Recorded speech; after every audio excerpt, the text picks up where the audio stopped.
এখনো তো সেই সময় আসতে বাকি যখন আল্লাহ তোমার সবরের ফল তোমার মনের পছন্দ মতো জিনিসের স্রোতে তোমাকে দিবেন।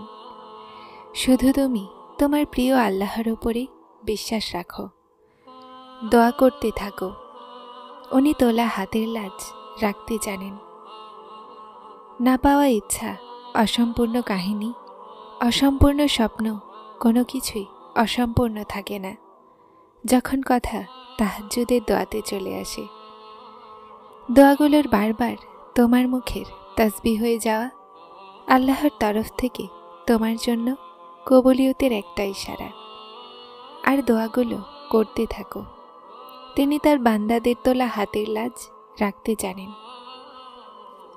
কখনোই এটা ভেবো না যে তুমি যেই কষ্টে আছো সারা জীবন সেই কষ্টেই থাকবে, অথবা এখন পর্যন্ত তোমার দোয়া শোনা হয়নি তো আর কখনোই শোনা হবে না। তুমি শুধুমাত্র বিশ্বাসের সাথে চাইতে থাকবে, কেননা তার দেরিতেও কল্যাণ আছে। শুধু কখনো চাওয়া ছেড়ো না, ইনশাআল্লাহ একদিন তিনি তোমার সমস্ত জায়েজ দোয়াগুলোর ওপরে কোন বলে দিবেন। আল্লাহ দেখেন যখন তুমি সিজদাতে কষ্ট পাও, যখন তুমি দোয়ার জন্য হাত তুলে নীরব হয়ে যাও। আল্লাহ জানেন যখন তুমি সবর করতে গিয়ে ক্লান্ত হয়ে যাও, যখন তুমি নিরুপায় হয়ে নিস্তব্ধ হয়ে যাও। বিশ্বাস রাখো, আশা রাখো। আশা রাখা বান্দাদেরকে আল্লাহ কখনোই নিরাশ করেন না। নসিবের সাথে কখনোই লড়াই করতে পারবে না। নসিবের সাথে তো আজিজ লড়াই করে। যখন আমরা আল্লাহর সামনে মাথা ঝুঁকিয়ে নিই, যখন আমরা তার ইচ্ছাতে রাজি হয়ে খণ্ড খণ্ড হয়ে মাটি হয়ে যাই, তো তিনি আমাদেরকে ওই মাটি থেকে পুনরায় জীবিত করেন। উনি না হওয়া থেকে হওয়ার উসিলা বানান। তারপর তিনি নিজের হুকুমের মাধ্যমে প্রতিটা সেই জিনিস বদলে দেন যেটাতে আমাদের অন্তর প্রশান্ত হয়ে যায়। আমি গুনাহে ডুবিয়ে থাকা মানুষদের রাতগুলোতে কাঁদতে দেখেছি, আর নেকিকারীদেরকে অন্যদের দেখে হাসতে দেখেছি। আর কার ভূমিকা ভালো আর কার খারাপ এটা শুধুমাত্র আল্লাহ জানেন, কেননা মানুষ শুধুমাত্র ভালো মানুষদেরকে ভালোবাসে, বরং আল্লাহ খারাপ মানুষদেরকেও একা ছাড়েন না। এই যে পেতে দেরি হচ্ছে তোমার, হতে পারে তোমার এই অপেক্ষাতে কল্যাণ আছে, আর হতে পারে আল্লাহ তোমার সবর আর সহ্যকে পরীক্ষা করছেন। হতে পারে যেটা তুমি চাও সেটা পেয়ে তুমি অনেক খুশি হয়ে যাবে, আর খুশিতে তোমাকে সামলানোই কঠিন হয়ে যায়। বিশ্বাস রাখো, যা দেরিতে পাওয়া যায় সেটাতে কল্যাণ আমাদেরই হয়। আর দোয়া করতে থাকো, এটাতে আল্লাহর ইচ্ছা আছে। যখন আল্লাহর ইচ্ছা ছাড়া এই দুনিয়ার একটা পাতাও নড়তে পারে না, তো তোমার মনের বারবার আল্লাহর সামনে ঝুঁকে যাওয়া, তার কাছে চাওয়া বিনা কারণে তো নয়। যিনি হাতে এতটা শক্তি দিয়ে দেন যে সেটা দোয়ার জন্য উঠতে পারে, তারপর সেই তোলা হাতের লাজ রাখতে জানেন। সেই নসিব লিখনিওয়ালা সত্তা যিনি অন্তরে আশা জাগান, তিনি এই চাওয়াগুলোকে পূরণ করতে সক্ষম। আর সেই সময় জলদি আসবে যখন আপনি আপনার চোখে নিজের জন্য কোণের মজেজা হতে দেখবেন। আপনার ভাগ্যকে আল্লাহর হাতে ছেড়ে দিন। এটা ভেবে নয় যে তিনি উত্তম করবেন, বরং এটা ভেবে যে তার চেয়ে উত্তম কেউ করতেই পারবে না। দোয়াগুলোর মাধ্যমে নসিব বদলে যায়, কিন্তু শুধুমাত্র তাদের যারা দোয়াগুলোর ওপরে বিশ্বাস রাখে। যা আল্লাহ তোমার জন্য লিখে দিয়েছেন সেটাকে দুনিয়ার কোনো জিনিসই তোমার কাছে পৌঁছানো থেকে আটকাতে পারবে না। আর যেটা তোমার নসিবের অংশ নয় সেটাকে তোমার দোয়াগুলো ছাড়া দুনিয়ার কোনো জিনিসই তোমার কাছে আনতে পারবে না। তুমি ভাবো যে সব রাস্তা বন্ধ হয়ে গেছে, কিন্তু তুমি এটা জানো না যে তোমার দোয়াগুলো নতুন রাস্তা বানাচ্ছে। যা আল্লাহ তোমার জন্য লিখে দিয়েছেন সেটা পরীক্ষার জন্য তোমার থেকে দূরে তো যেতে পারে, কিন্তু অন্য কেউ কখনোই পাবে না। আর যেটা দোয়াতে চাওয়া হয় সেটা কি তোমার নসিবও তোমার থেকে কেড়ে নিতে পারবে না। যে কোনোভাবেই তোমার কাছে অবশ্যই পৌঁছাবে।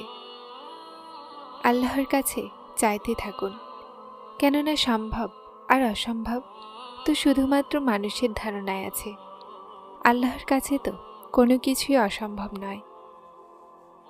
আল্লাহ কখনো কখনো পরীক্ষার জন্য তোমার পছন্দের জিনিসগুলো তোমার ধরাছোঁয়ার থেকে দূর করে দেন, কিন্তু তোমার নসিব থেকে কখনোই দূরে করেন না। আর তুমি কি শোনোনি, নসিবের লেখা অবশ্যই পাওয়া যায়। নসিব হেরে যায়, কিন্তু দোয়াগুলো সবসময় জিতে যায়। শুধুমাত্র বিশ্বাসের সাথে আল্লাহর কাছে চাইতে থাকো। উনি গুণের মালিক, উনি ফায়াকুনের দৃশ্য দেখাবেন। সেই রব তোমাকে কখনোই হতাশ হতে দিবেন না। তোমার মনের যে জখম আছে না, এটাই তো তোমাকে আল্লাহর নিকটবর্তী করার মাধ্যম।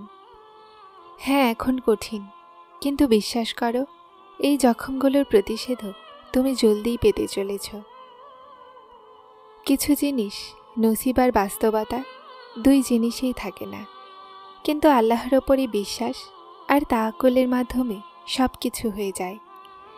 উনি বলেন, তুমি সবরের পরীক্ষা করে দাও, আমি মজেজার পরীক্ষা করে দিব। কিছু মানুষকে আল্লাহর রাস্তার জন্যই বাছাই করা হয়। আল্লাহ তাদেরকে বেছে নেন, কখনো কাঁদিয়ে, কখনো পরীক্ষা করে, কখনো কষ্ট দিয়ে তিনি তার বিশেষ বান্দাদেরকে অন্যদের থেকে আলাদা করে দেন। কিছু এই মাকাম পর্যন্ত নিজেরাই আসে, আর কিছু বান্দাকে টেনে এখান পর্যন্ত আনা হয়। আল্লাহর ভালোবাসার ওপরে কখনো সন্দেহ করো না। যদি তিনি তোমাকে পরীক্ষা করছেন, তো আসলে তিনি তোমাকে সেই জিনিসের জন্য তৈরি করছেন যা তুমি দোয়াগুলোতে যাচ্ছ। আল্লাহ বলেন, যখন তুমি আমার ওপরে তখনও বিশ্বাস রাখো যখন তুমি পুরোপুরি ভেঙে গেছো, তো তারপর আমি তোমাকে সেখান থেকে দান করব যেখান থেকে তোমার খবরও হয় না। আর তারপর একটা সময় এমন আসে যখন মন থেকে সব চাওয়া শেষ হয়ে যায়, আর মন চায় যে এখন সেটাই হোক যা আল্লাহ চান। আমি কেঁদে কেঁদে বললাম, ইয়া আল্লাহ, আমার হাত খালি। তো আমার রব কোরআনের মাধ্যমে জবাব দিলেন, জলদি আপনার রব আপনাকে এতটাই দিবেন যে আপনি খুশি হয়ে যাবেন। খুব জলদি আল্লাহ পাক তোমার নসিব বদলাতে চলেছেন। যেটা পাওয়ার অস্থিরতা তোমার হাসি কেড়ে নিয়েছিল, খুব জলদি তুমি খুশি হতে চলেছ। দোয়া সব কিছু করতে পারে, শুধুমাত্র এই বিশ্বাসের সাথে চাইবে যে যা চাচ্ছ সেটা দুনিয়ার জন্য তোমার জন্য অসম্ভব হতে পারে, কিন্তু যার কাছে যাচ্ছ তিনি আলা কুল্লি শাইইন কাদির, যিনি এই পুরো নিজামকে চালাচ্ছেন, যিনি রাত আর দিনকে বদলাচ্ছেন, যিনি আজ পর্যন্ত তোমাকে প্রতিবার সামলে এসেছেন, আর এখন এই দোয়াও কবুল করবেন। তার কাছে যখনই চাও, যেভাবেই চাও, তিনি শোনেন। শুধুমাত্র বিশ্বাসকে দৃঢ় করে চাও। এটা জেনে নাও, যা হচ্ছে সেটা সম্ভব করা সেই রবের জন্য কঠিন নয়।